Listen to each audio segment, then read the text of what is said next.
Pourquoi Haïti est-elle si pauvre? Pourquoi les Haïtiens sont-ils confrontés à tant de problèmes? Des problèmes de gang, d'instabilité politique et tant de problèmes d'ordre économique. Pourquoi Haïti se retrouve-t-elle dans une telle galère?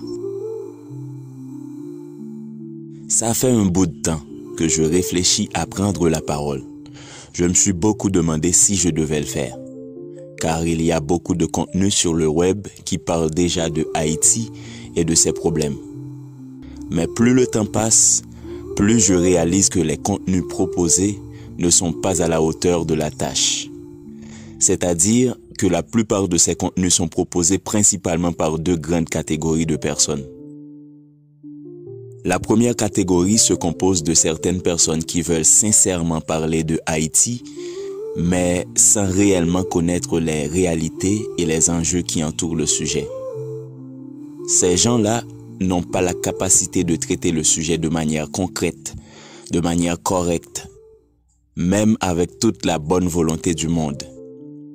La seconde catégorie est composée de certaines personnes qui parlent de Haïti, mais qui, en réalité, n'en ont rien à foutre du peuple haïtien. La situation en Haïti ne les affecte pas, donc ils n'ont absolument rien à faire de la souffrance des Haïtiens. Donc, ils balancent des trucs complètement absurdes sur ce qui se passe à Haïti en ce moment et sur la raison pour laquelle nous sommes en train de subir ce que nous subissons aujourd'hui. Je prends la parole car je sais que j'ai la capacité de traiter le sujet de manière assez correcte et en plus, je suis tout à fait crédible dans ce rôle parce que je suis haïtien de nationalité, de sang et de cœur. En plus de ça, je suis issu de cette portion de la population haïtienne qui est la plus touchée par ce chaos. Je viens des entrailles du peuple, donc je suis à même de comprendre parfaitement la douleur de ce peuple. Aujourd'hui, je vais aborder le sujet des gangs qui font la loi à Haïti, principalement à Port-au-Prince, la capitale. Je ne vais pas parler des gangs ni de leurs crimes, car il y a beaucoup de journalistes réputés et de créateurs de contenu qui sont en train de le faire. Je vais, de préférence, parler de la raison pour laquelle ces gangs armés existent. Je vais parler de leur raison d'être. Je vais donc aborder la thématique des causes du chaos en Haïti. Au fil des vidéos, je vais aborder ce sujet sur tous les aspects possibles.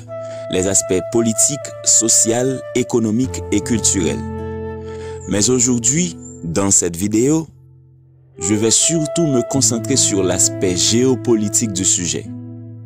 Pourquoi? Eh bien, parce que la situation chaotique à Haïti n'est pas sortie de nulle part.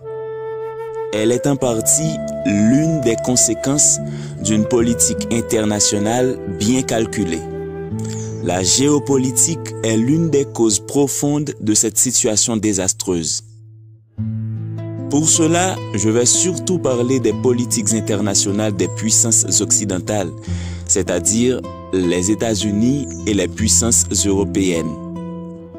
Ces politiques qui ont un impact très destructeur sur Haïti. Je vais te montrer la relation qui existe entre la géopolitique et ce qui se passe à Haïti.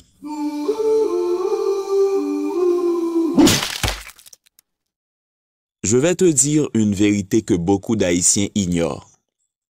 Et pourtant, cette vérité est l'un des points les plus importants à cerner si tu veux comprendre le positionnement de Haïti sur l'échiquier mondial.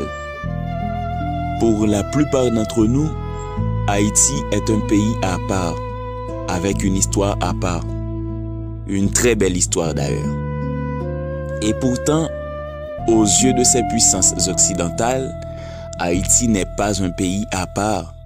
Nous ne sommes pas une nation à part. Selon la vision de ces puissances, Haïti est juste une extension de l'Afrique noire. C'est comme si Haïti était juste un petit bout de l'Afrique situé sur un autre continent. Je répète, selon la vision des puissances occidentales, Haïti n'est pas un pays à part. Nous, le peuple haïtien, nous ne sommes pas un peuple à part. Nous sommes considérés comme des Africains importés d'Afrique, perdus sur le sol américain. À partir du moment que tu comprends ça, tu comprendras que les mêmes politiques internationales appliquées aux pays de l'Afrique subsaharienne, entre parenthèses l'Afrique noire, seront aussi les mêmes politiques internationales appliquées à Haïti. Quelles sont les politiques internationales appliquées aux populations noires des pays africains?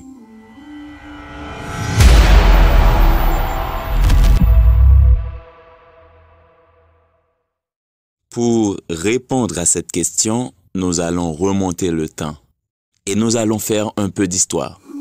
Il y a de cela à peine un siècle ou deux, les populations noires d'Afrique furent réduites en esclavage. Les Noirs étaient considérés comme des êtres inférieurs.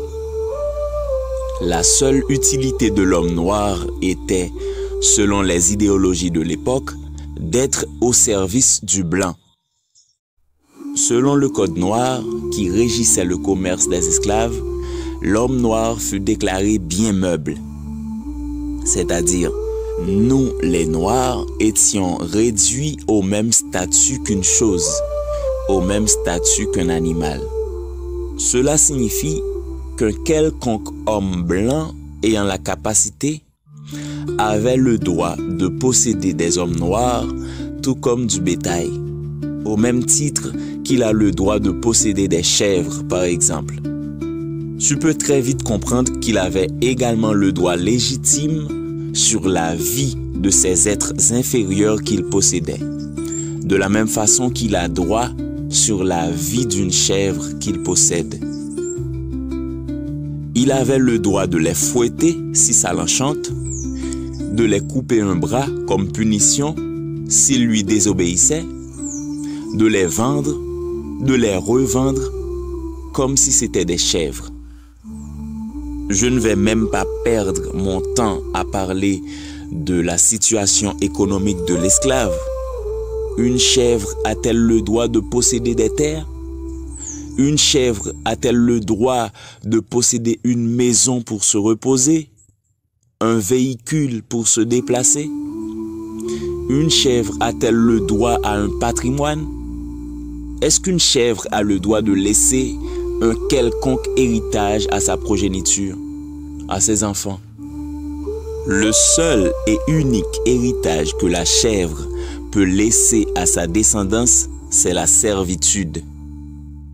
C'est-à-dire que le possesseur de la maman chèvre sera aussi le possesseur du fils de la chèvre.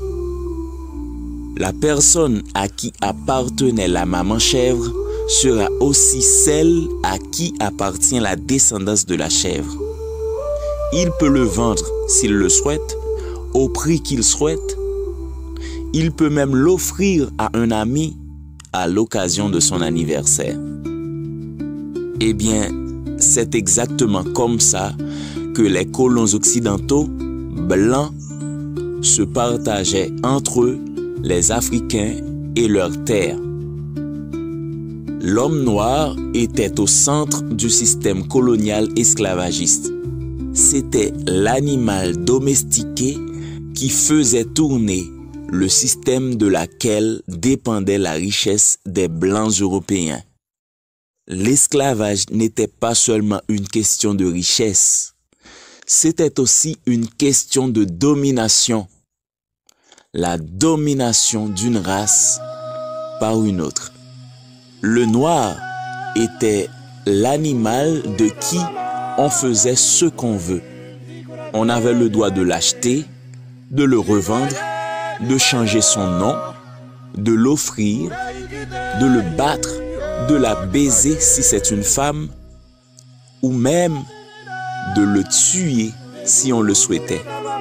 Et on n'avait de compte à rendre à personne. Dibaye, dibayo,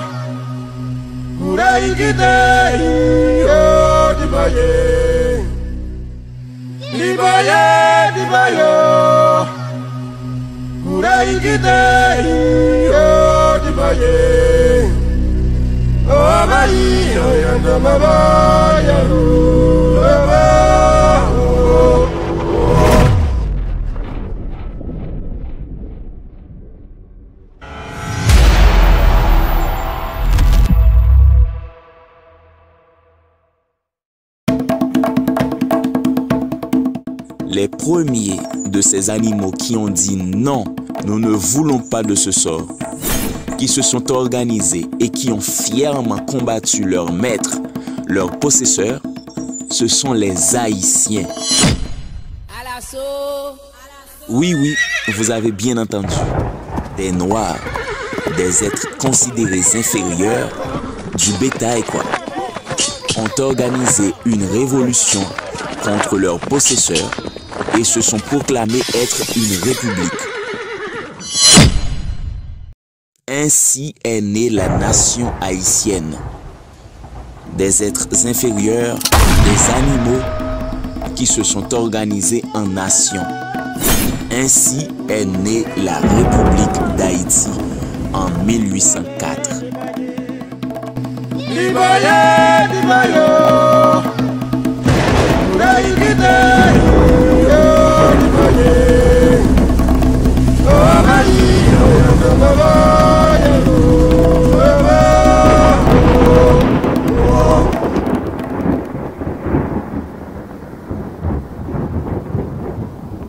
Et, tenez-vous bien, c'est à partir de cette déclaration d'indépendance qu'a commencé le vrai déclin du système colonial européen. À partir de la déclaration d'indépendance d'une poignée d'Africains à Haïti, alors appelé Saint-Domingue, le monde entier s'est progressivement retiré de la domination coloniale de l'Europe.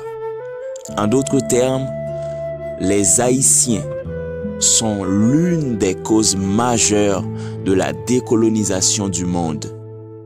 Et depuis, les puissances européennes et les États-Unis, qui sont la représentation de cette civilisation blanche qui se croit supérieure, ont tout fait pour saboter Haïti.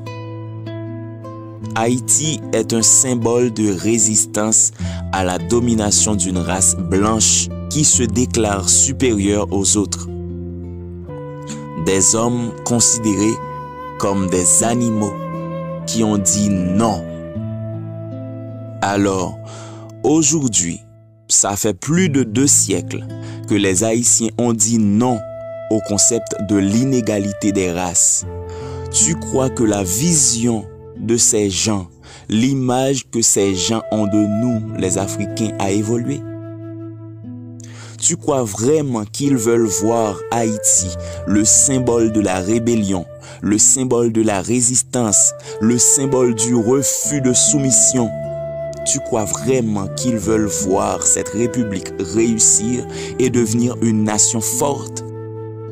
Tu crois vraiment qu'ils ont abandonné l'idée d'une race qui serait supérieure aux autres? Selon moi, Haïti doit être un symbole de l'échec de la rébellion. Haïti doit rester l'exemple qu'il ne faut jamais oser contrecarrer l'hégémonie des puissances occidentales. Haïti doit rester aux yeux du monde, aux yeux de tous les autres noirs du monde, l'exemple vivant qu'il ne faut jamais oser faire face à la suprématie blanche. L'échec de Haïti, la première république noire du monde, est nécessaire et donc calculé. L'échec de Haïti, corrélé à l'échec de toutes les autres républiques noires d'Afrique, est donc devenu un véritable symbole que ces Noirs n'ont vraiment pas la capacité de se gérer eux-mêmes, qu'ils ont et qu'ils auront toujours besoin d'une assistance blanche. Haïti est là pour justifier le perpétuel besoin d'aide de ces Noirs, ces sous-hommes et la perpétuelle présence des Blancs chez eux, malgré leur soi-disant indépendance. En d'autres termes, Haïti est en train de payer son impertinence du 1er janvier 1804. Et pour mettre une nation à genoux, il n'y a pas une stratégie plus efficace que de la ronger de l'intérieur. C'est de cette stratégie qu'est née la politique d'armement des gangs dans les pays de l'Afrique subsaharienne et en Haïti.